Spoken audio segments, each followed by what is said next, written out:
Buckingham Palace shimmered beneath a gentle London sun, its white stone walls glowing like royalty itself had blessed them with morning light.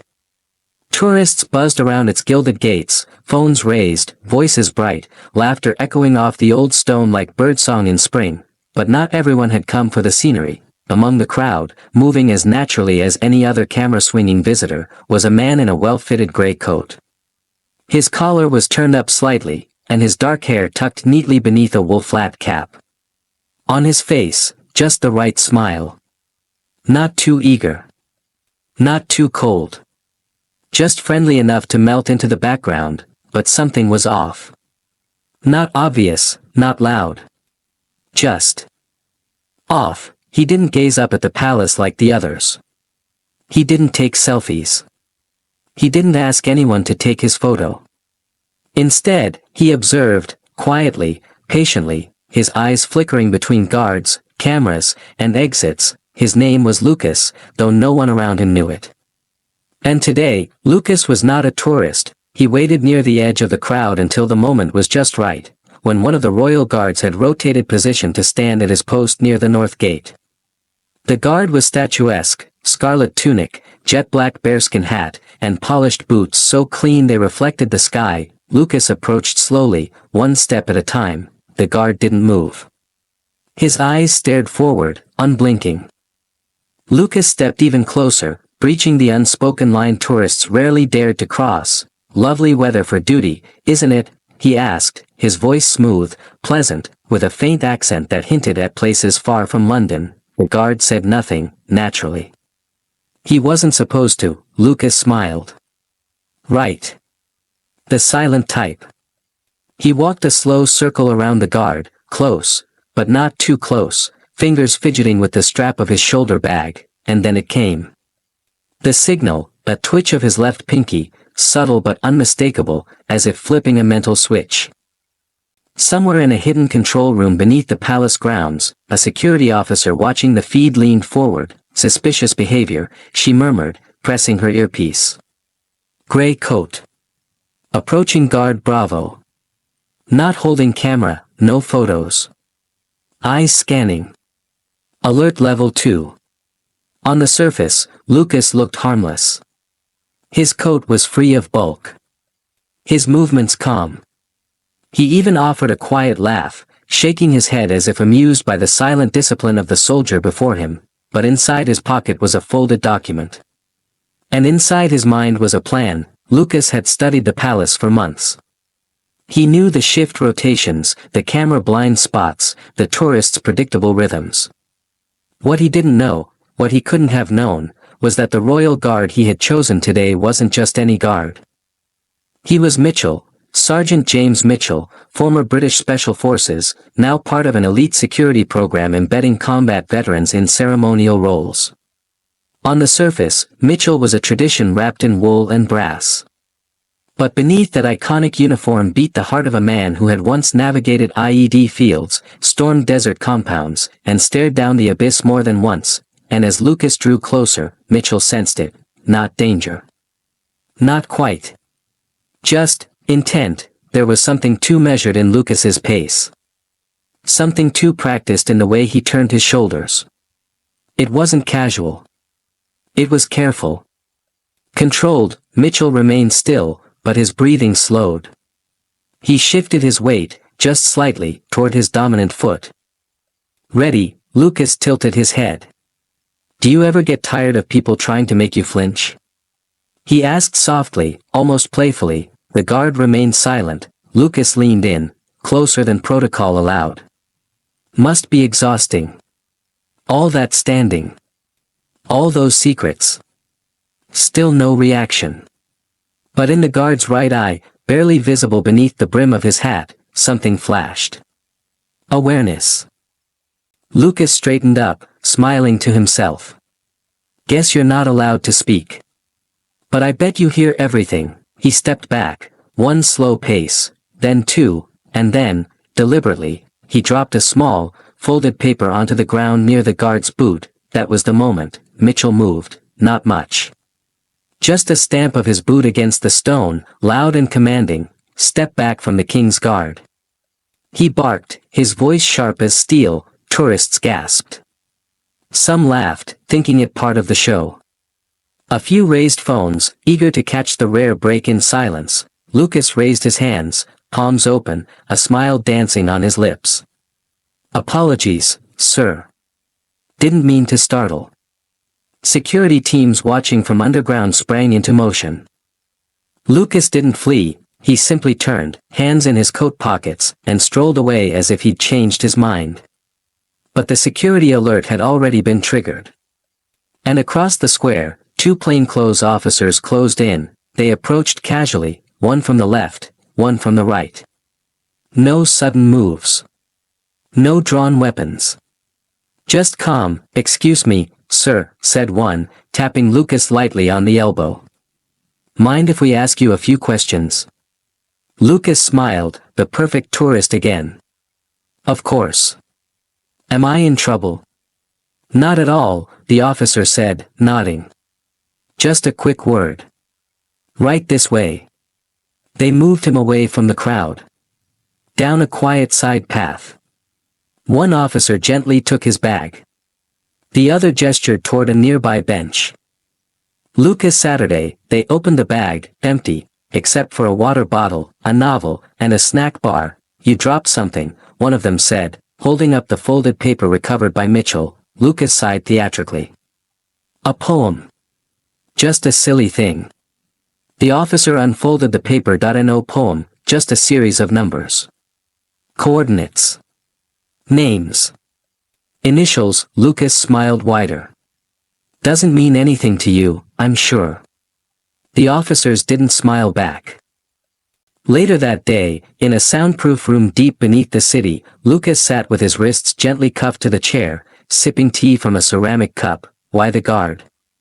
the interrogator asked. Lucas looked up, eyes twinkling. "Because he was the last person anyone expected me to talk to." "And the message?" "A gift," Lucas said simply. "For whoever was smart enough to notice." Back at the palace, Mitchell stood still as ever. But inside, he was watching the world anew. He had sensed the shift. The current beneath the surface. And he had acted, not as a statue, but as a soldier. Above him, clouds moved slowly across the sky, and tourists resumed their photos, unaware of how close history had come to taking a different turn. But the palace stood. Unshaken. Guarded. Safe, and the silent sentinel watched on. Excerpt from The Man in the Gray Coat, enhanced scene with psychological suspicion. The man's smile lingered too long. His eyes, while appearing calm, scanned not like a tourist but like a tactician. Patterns. Exits. Blind spots. Most wouldn't have noticed. But Mitchell did, and not because he was simply observant, but because he had seen men like this before. His years in uniform hadn't just taught him how to fight. They'd taught him how to read faces, walks, breathing rhythms. The difference between fear and focus. Between a thief and a fanatic, and this man. He wasn't scared. He was disciplined, the way he placed his feet, centered, balanced. The way he approached, never exposing his flank. Even the way he smiled, it was the kind soldiers wore when walking into a minefield with a mission they'd already accepted. Mitchell's instincts ignited. This man had been trained. Maybe not recently. But the imprint was there, not a tourist. Not a street hustler, someone who had once saluted something, and yet, Mitchell sensed something else. Not just form, but fire. The kind of conviction that made men carry out missions with unwavering belief. This wasn't greed. It wasn't survival, it was ideological, but ideology was the hardest thing to detect, and the most dangerous. Because it didn't flinch. It didn't look for escape. It looked for impact. Mitchell didn't move. Not yet. But inside, every muscle in his body began coiling, not from fear, but from clarity. A clarity he hadn't felt since Helmand, when a boy with a bike had ridden too straight toward the convoy line. Mitchell's mind whispered, "This is no accident. This is precision." And so, when the man's hand drifted a bit too close to his pocket, not hurried, not fearful, just, sure. Mitchell made the call, one sharp stomp, one command barked into the air, and the game shifted. The sun cast long shadows across the forecourt of Buckingham Palace as the changing of the guard ceremony concluded. Tourists began to disperse, their chatter filling the air. Amidst the crowd, the man in the grey coat lingered, his eyes fixed on guard James Mitchell, who stood stoically at his post. Approaching the guard once more, the man's demeanor shifted. Gone was the casual tourist facade, in its place emerged a fervent intensity. His voice, low yet piercing, broke the ceremonial silence. Such pomp and pageantry, he began, gesturing to the palace behind Mitchell. A relic of a decaying empire, clinging to traditions that mask its moral bankruptcy, Mitchell remained motionless. His training dictating restraint. Yet, his senses heightened, noting the man's altered tone and the subtle tension in his posture. You stand there, a symbol of obedience, the man continued, guarding symbols of oppression.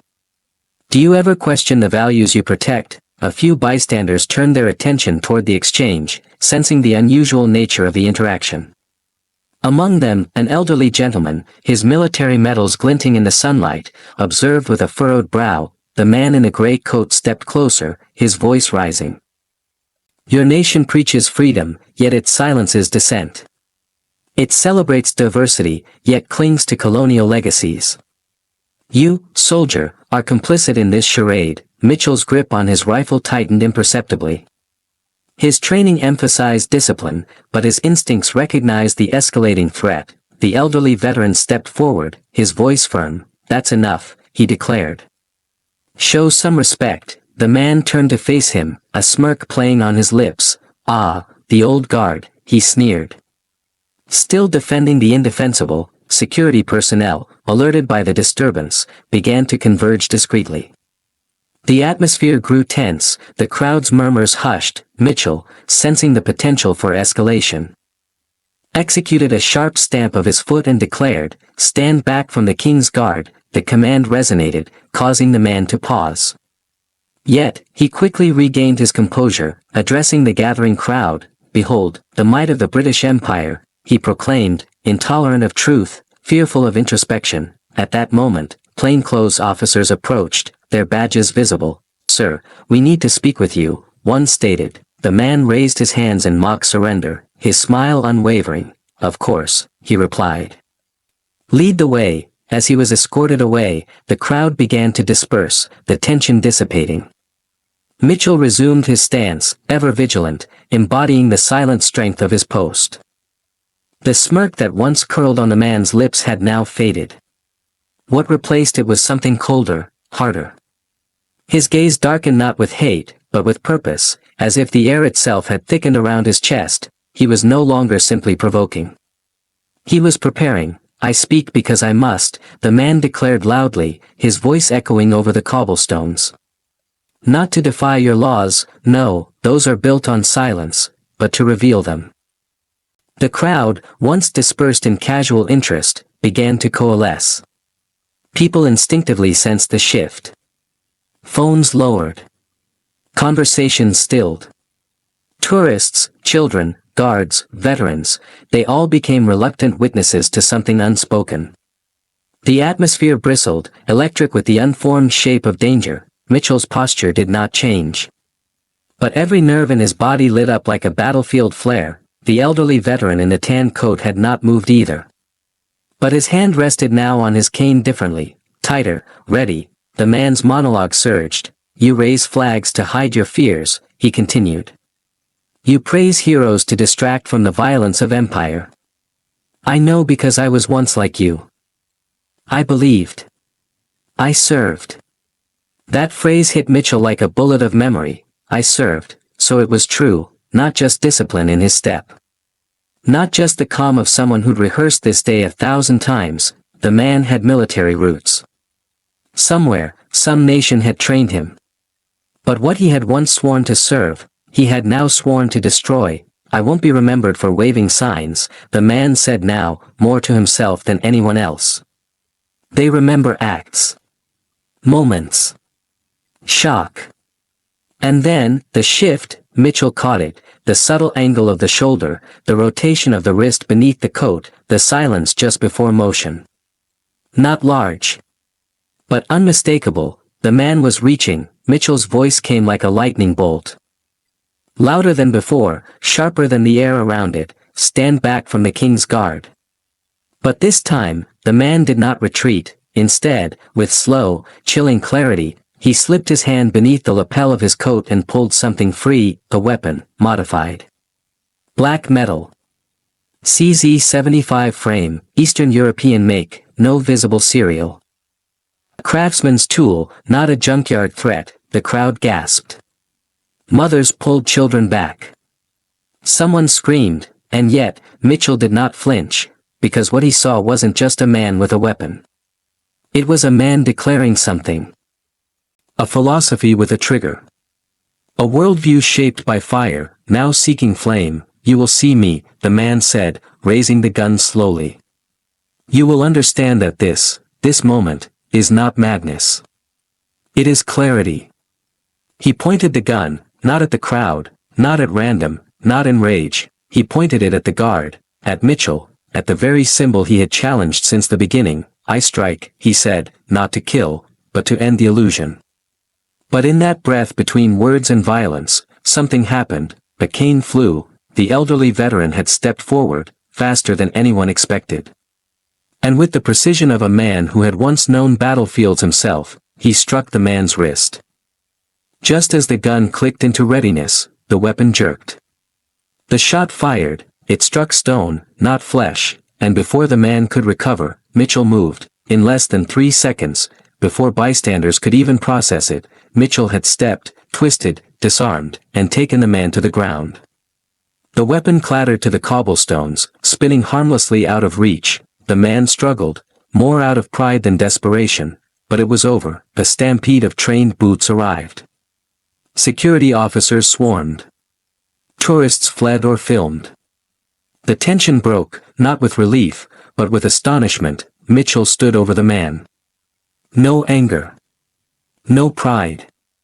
Just breath. The veteran walked up beside him, steadying himself against his cane. Their eyes met, two soldiers across generations, each having once believed in something. Both still choosing to defend it. The man in the gray coat lay on the stone, breathing hard. This changes nothing, he hissed. You've only delayed it. Mitchell knelt, not cruelly, but firmly. No, he said. We reminded them who we are. The instant the man's coat shifted, revealing the glint of cold metal beneath the fold, time seemed to splinter. It wasn't loud, not yet. There was no shouting, no dramatic flourish. Just a quiet, terrible stillness. From beneath the woolen lapel, he drew it, a black, matte pistol with smooth, angular lines. Compact. Lethal. It had the silhouette of something European.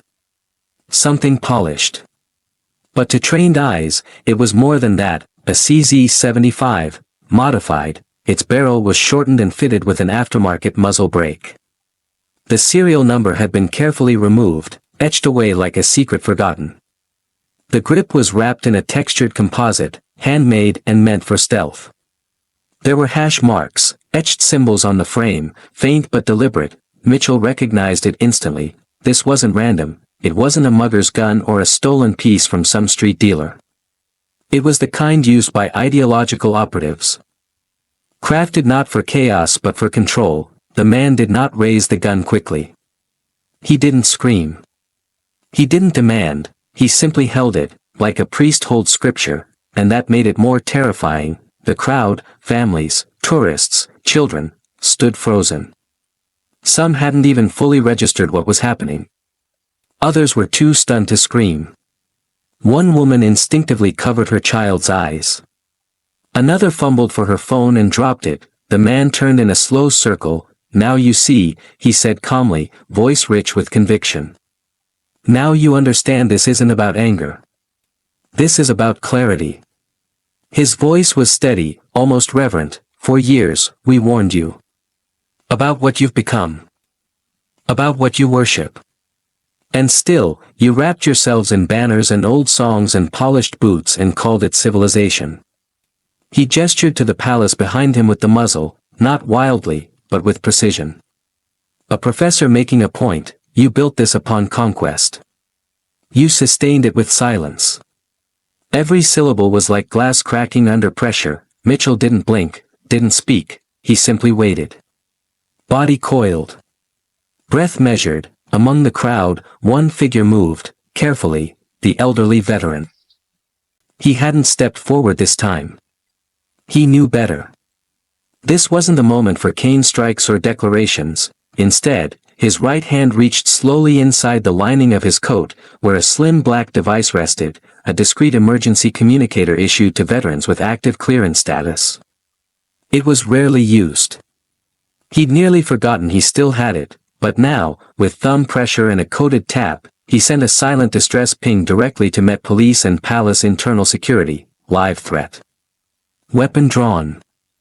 CZ-75 variant. Crowd present. Guard target. Above, in the security watchtower, a red light blinked. The alert bypassed all routine filters. Immediate response protocol initiated. 3 tactical teams began silent mobilization beneath the courtyard. Snipers repositioned on the rooftop of the West Wing. Every exit narrowed to controlled lockdown within 45 seconds, but the crowd didn't know that yet, nor did the man. He was still speaking. You think power is in history books, he said, circling again, keeping the pistol low but visible. You think safety is in men like him, he gestured to Mitchell, who are trained not to think. The veteran whispered under his breath, keep talking, son. Just a little longer. Then, the turning point, the man stopped moving. He turned to face Mitchell, gun now rising slightly. I used to stand like you. Rifle at attention. Face unreadable. A perfect mask. He took one step forward. I believed in something once. But now. I understand. 2 more steps. The pistol now angled chest high, and today, I show them. Mitchell didn't wait, he moved, the man's finger curled toward the trigger, it was almost imperceptible. Almost, but not to Mitchell, to most in the crowd, he still looked like a statue. A relic. A guard, but in that moment, in that breath between intent and impact, Mitchell became something else entirely. A soldier, a tactician, a protector, time dilated, Mitchell's boots shifted, the weight distribution refined with years of training. His right hand shot forward, not to strike, not to knock away, but to control. First move, his palm smacked the man's wrist, not hard, but fast, jarring the barrel off target, the shot never released. Second move, his left hand slid beneath the man's elbow, rotating the limb upward in a smooth arc, not fighting it, but guiding it. Third move, in a flash of metallic clatter, Mitchell's fingers found the magazine release, popping it free. The attacker's eyes widened, but it wasn't over. Fourth move, Mitchell twisted the slide just enough to catch the chambered round as it ejected, spinning into the air and bouncing harmlessly off the stone. Now the man held nothing but a lifeless shell, disarmed. Dismantled. Defeated, Mitchell didn't hesitate. He swept the attacker to the ground with a calculated turn of his boot, using gravity, not force, to subdue him. The man hit the stone with a grunt, not of pain, but of disbelief, and Mitchell stood over him, not shouting, not trembling, just breathing. The crowd had barely processed it. From their vantage, the entire confrontation had lasted less than 4 seconds. Gasps echoed. A few screams followed. A woman dropped her phone. Child clung to her father's coat, and through it all, the attacker lay stunned, blinking at the sky. What did you do? He murmured. Mitchell didn't answer. From the edge of the crowd, the veteran stepped forward, gaze firm, voice clear. He saved your life, he said. And theirs. Moments later, security officers arrived, storming in with quiet authority, neutralizing the scene and securing the weapon. The attacker was cuffed and lifted, his eyes still searching for meaning, for ideology, for the moment that had slipped through his fingers. And Mitchell, he returned to his post, adjusted his shoulders, held his ground, just as he always had. The attacker was on the ground now, breathing hard, blinking up at the pale London sky, disarmed. Weaponless. But not entirely finished, in his eyes, shock, yes, but behind it, rage that his moment had been stolen. That his message had been denied its explosion. He moved to rise. "Don't," Mitchell said, but the man ignored him. He shifted his weight, elbow pressed into the stone, boots adjusting, preparing for a lunge, desperate, instinctual, irrational. Even now, he clung to the cause in his mind. Mitchell still held the pistol. Magazine out.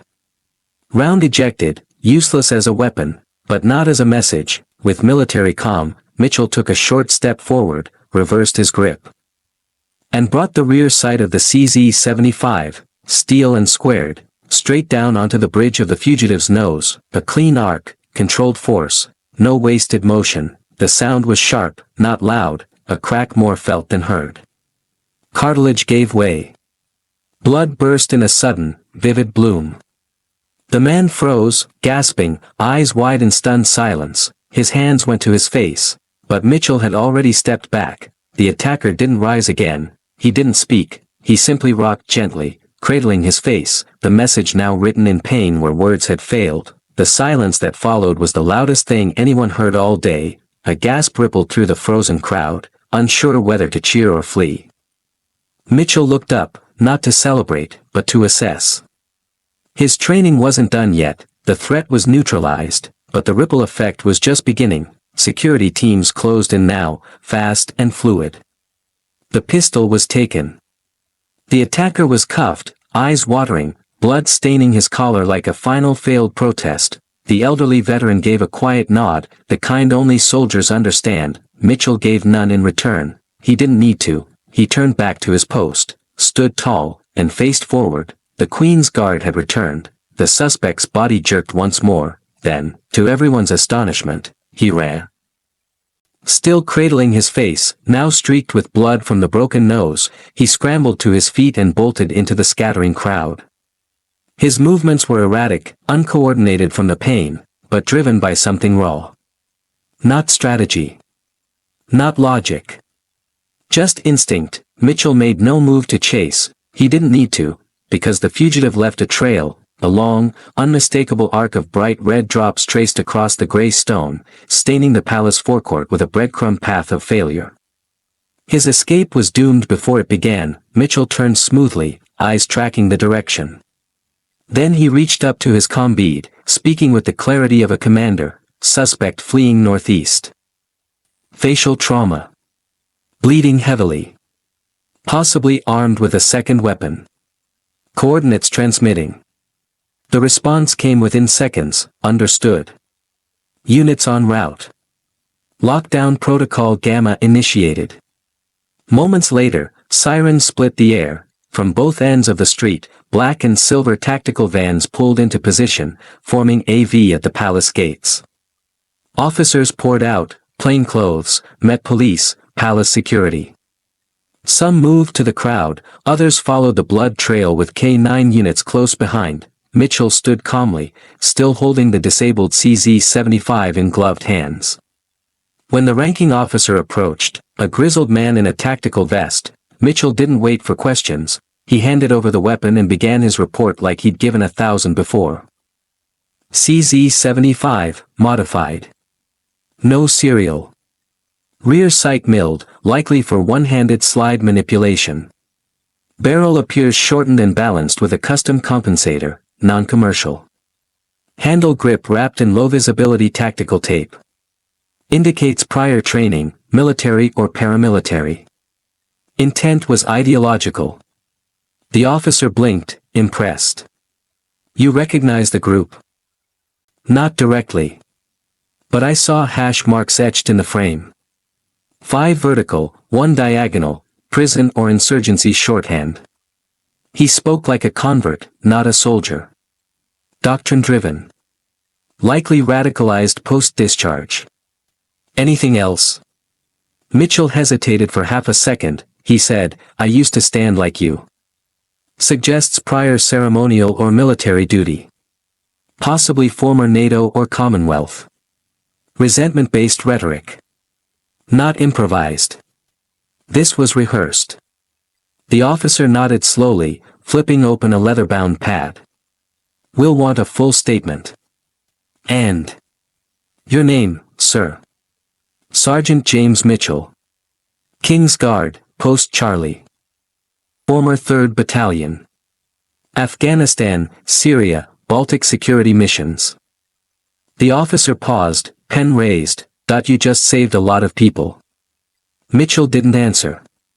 He didn't need to. Above, helicopters sliced through the skyline. Below, K9 units barked as they picked up the red trail into the park across the way, and within 10 minutes, the man in the gray coat was found, collapsed behind a row of shrubs, clutching his nose, half-conscious, muttering doctrine to no one in particular. He did not resist arrest. By the time the suspect was dragged into custody, mumbling fractured slogans through bloodied lips, the square had already begun to breathe. Again, the sirens faded into the distance. The last of the police cordons peeled away. Officers dispersed through the gates. The crowds were thinner now, more cautious, but they stayed. Not for spectacle. Not anymore. They stayed for him, Mitchell. He stood exactly where he had before, scarlet tunic perfectly aligned, boots sharp against the cobblestone, bearskin hat casting shadow over eyes that had just watched a man pull a trigger in broad daylight. Children stared at him, wide-eyed. Tourists whispered his name now, though they hadn't known it hours before. Phones filmed, but respectfully, reverently. There was no cheering. No applause. Just a silent recognition that the one who had been most still, had also been the one who moved when it mattered. Behind him, the gates of Buckingham Palace gleamed in the sun once more. The gold leaf on the ironwork caught the light just right, like it was honoring something quietly. No press release.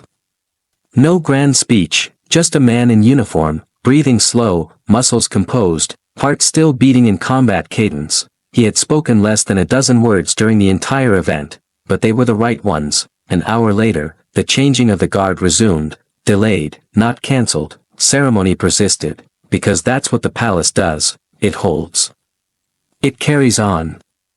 It honors stillness not as weakness, but as strength. And Mitchell, he didn't need recognition, he didn't need applause. He had already returned to his stance, eyes forward, body ready, mind clear, because another hour would pass. Another tourist would walk by.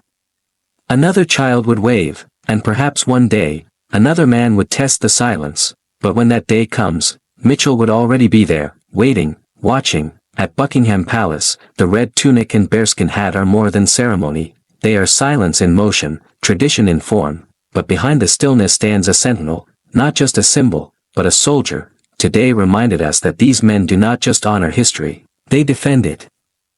With discipline forged in war, and calm honed in chaos, the Royal Guard is more than pageantry. He is a line that does not blink when danger arrives. So next time you see the quiet figure standing beneath the British flag, remember, he's not just watching. He's ready. Shield Royal Guard James Mitchell, a reminder that true strength often speaks with silence, until it's time to act. Thank you for watching the video. If you enjoyed it, don't forget to hit like and share it. Subscribe to our channel for more inspiring videos. Thanks again and see you in the next